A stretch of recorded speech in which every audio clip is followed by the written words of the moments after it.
Buonasera, welcome back to our Italian sessions. I hope you're still enjoying them.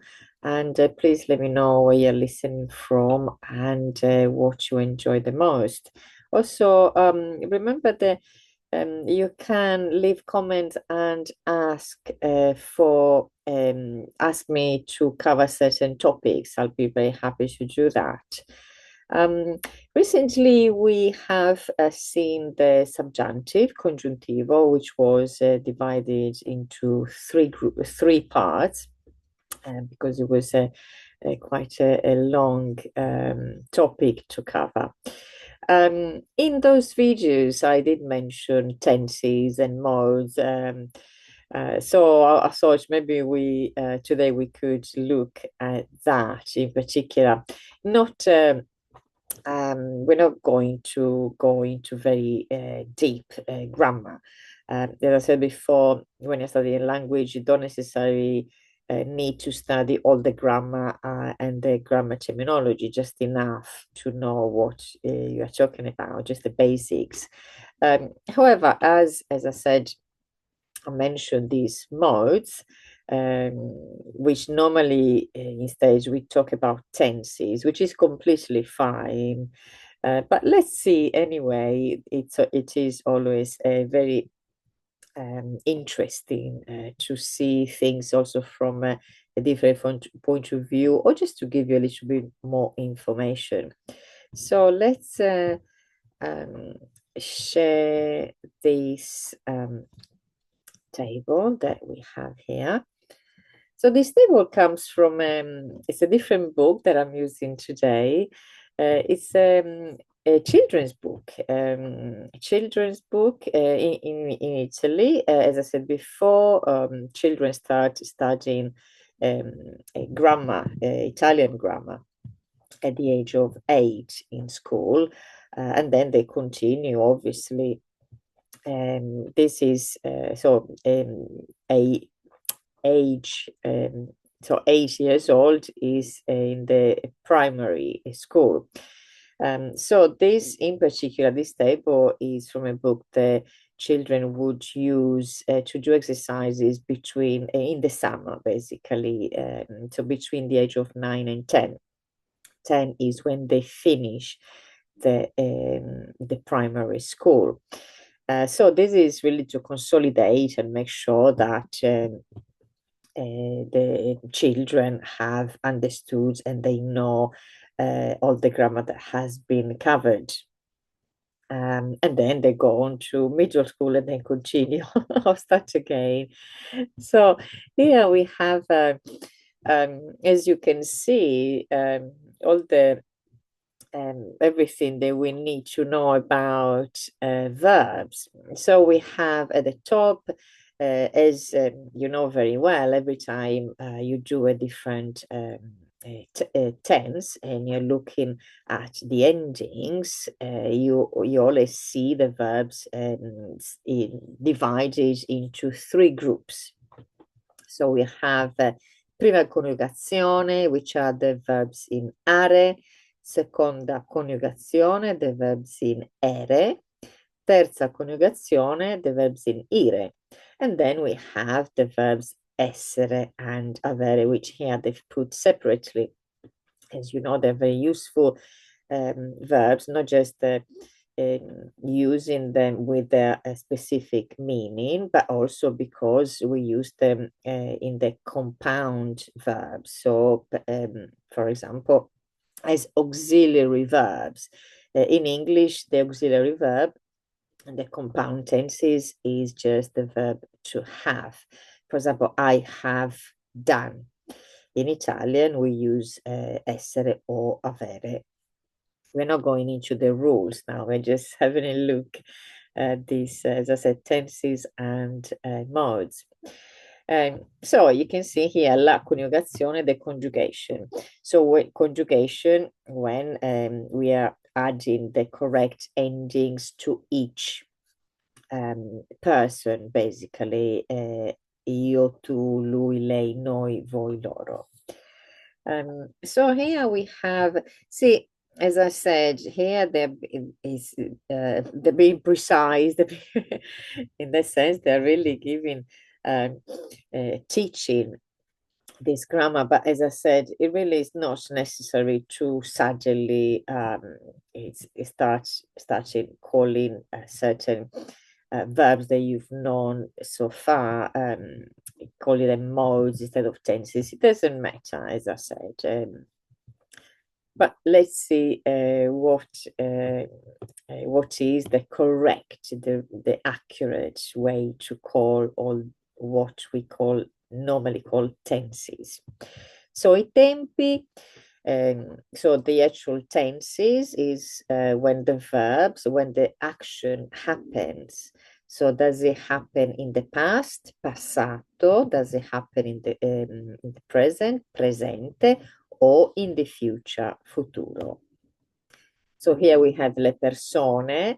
The persone, as I was saying, when we are conjugating the verbs, we are adding the different endings for each person. We have so persona prima, seconda, terza persona singolare, which is io, tu, lui, lei. We'll see a little bit the others that are adding here. And then prima, seconda, terza persona plurale, which are noi, voi, loro.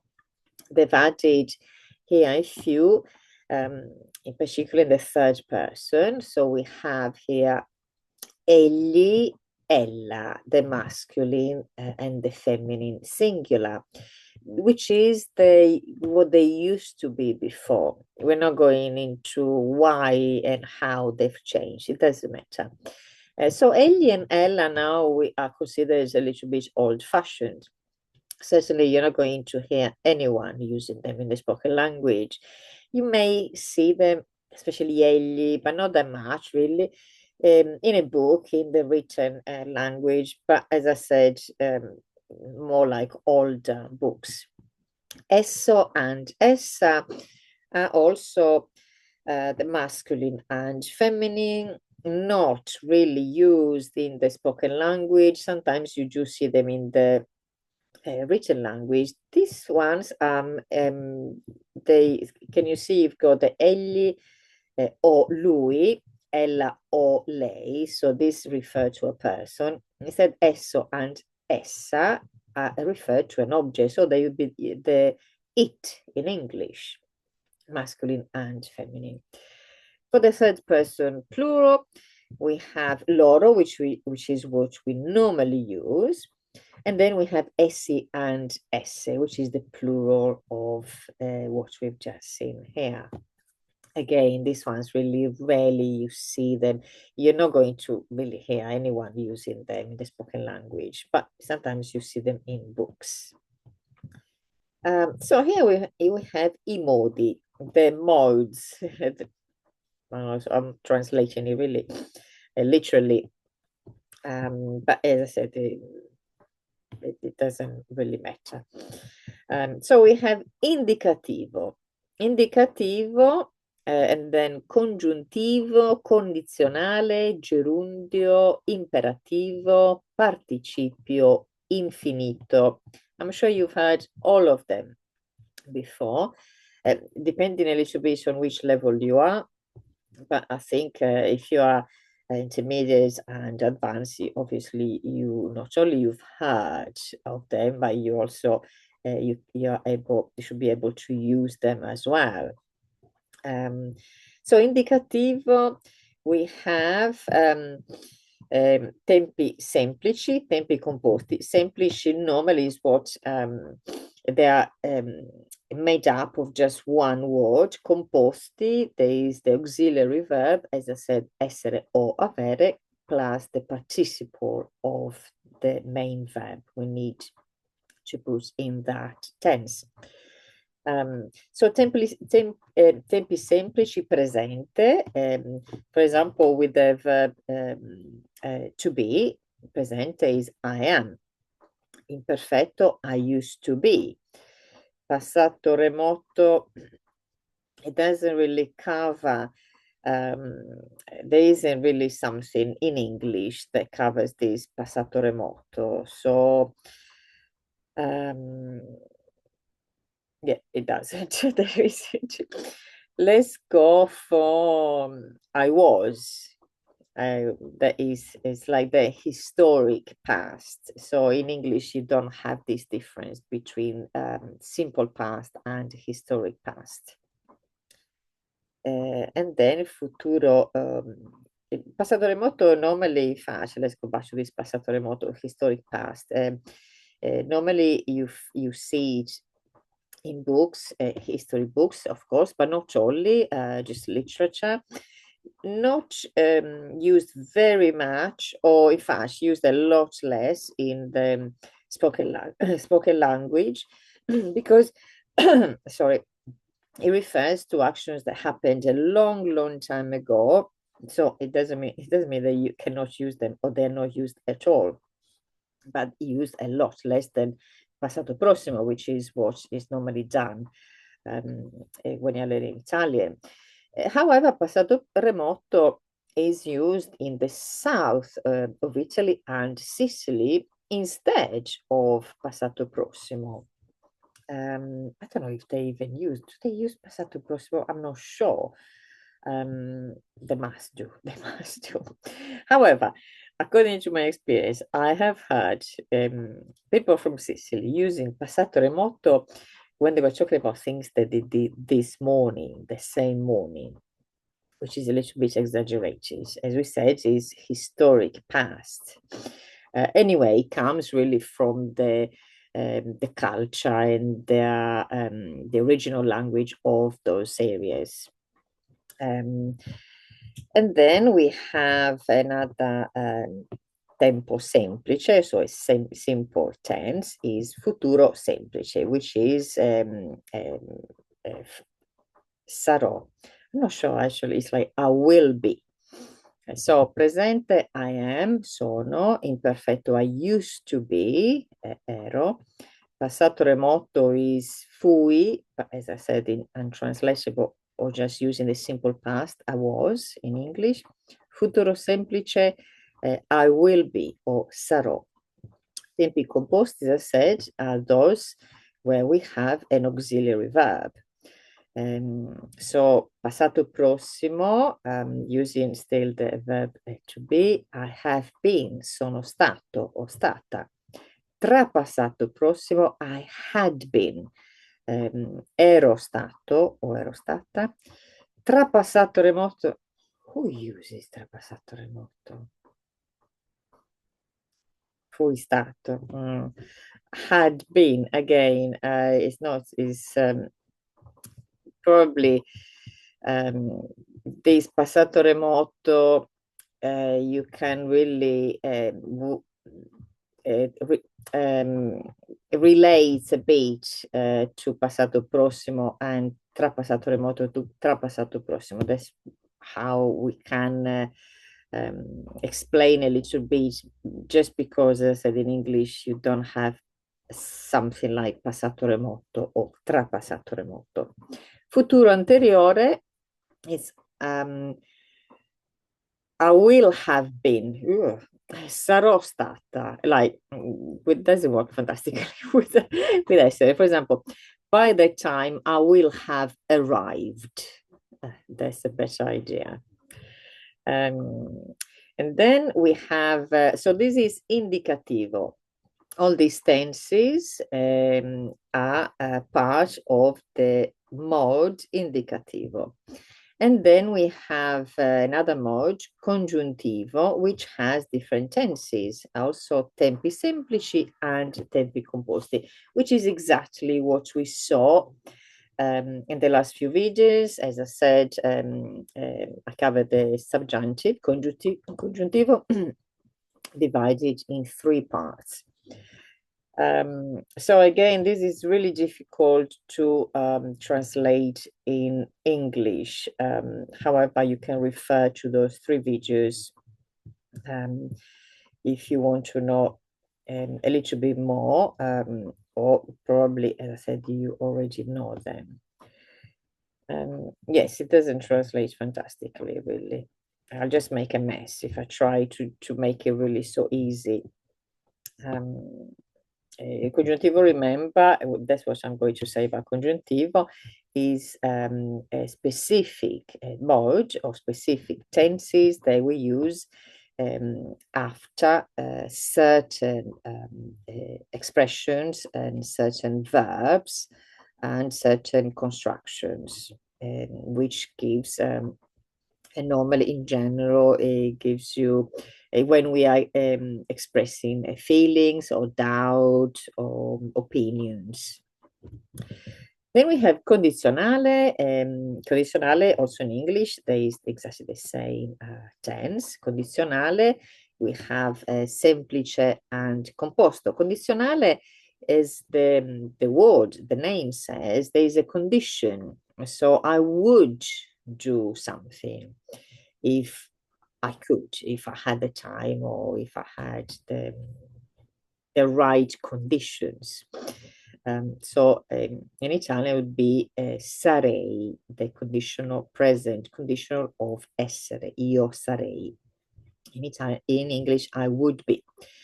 Tempo composto o passato, so condizionale passato is I would have been, sarei stato o sarei stata. We have gerundio, which is like in English, is like the ing. So the verbs with the ing, going, being, doing. So in Italian, the verb essere would be essendo, the gerundio of essere. So gerundio in general in Italian is used to talk about an action that is happening at this specific time. So, for example, not with the verb to be. Sorry about this noise. And obviously, a dog that is yawning, very bored, obviously. I don't know if you can hear them. I can. So gerundio is, for example, I am speaking, I am sitting, I am walking, I am working, etc. So when you're doing a specific, in fact, an action at a very specific time. In English, the gerund is used also for other, in fact, also has other uses. For example, you use it for the future as well, a very close future, near future. For example, tomorrow I am going wherever. You cannot do that in Italian. In Italian, if you want to say I am going, when you say I am going, sto andando, is I am going exactly now. You cannot use it for tomorrow. And a difference also in English, for the gerund, you use the verb to be as auxiliary, I am going. In Italian, we use verbo stare, sto andando. So careful to this gerundio. In English, the gerund, the ing, is used a lot more. In fact, a little bit abused, I would say, especially the last few years. And also, in fact, the ing often is used as an infinitive. When we use, in Italian, we would use the infinitive. We have imperativo only present, because the imperative is only when you're giving instructions or orders. Also a request, which is without, well, a request with very decisive, this request. So it's when you're let's say giving instructions, it can be anything like come here, listen, do this, don't do that. So these are, as I said, like orders or instructions. So they can only happen in the present. Participle, the participle is actually especially, I mentioned it earlier, for example, passato prossimo, the participle is the part, passato prossimo is made up of two parts, the auxiliary and the participle. So done, been, gone, and what else? Taken, etc. That is the participle. been for the verb to be, in Italian stato. The infinitive, infinito, is the verb as I normally describe it in its original form, meaning this is not grammar terminology, meaning what you find in the dictionary. If you want to find out how do I say to go, or I go in Italian, you cannot find I go. You will find to go. Or for example, you cannot find I am. You will find to be, which is the infinitive of the verb, which then needs conjugating. So in Italian, obviously, the infinitive of to be is essere. So I think I have covered everything. As I said, I have skipped a few things, also because they don't necessarily make sense in English, or they don't really exist in English. So really, they don't make sense, or they can't really be translated. Yeah, you just make a big mess of it. Instead, I will continue to cover the different tenses or modes, if we want to call them like that, individually, so you can understand a little bit more when to use one or another. So I hope this was useful. And again, please feel free to leave comments and requests, especially after this table. Maybe you want to know a little bit more about some specific tenses or modes and when to use them and how. So I'll be very happy to have to upload a video to answer your questions. So I will leave you here, and thank you for watching, and I will see you on our next session. Bye bye. Ciao.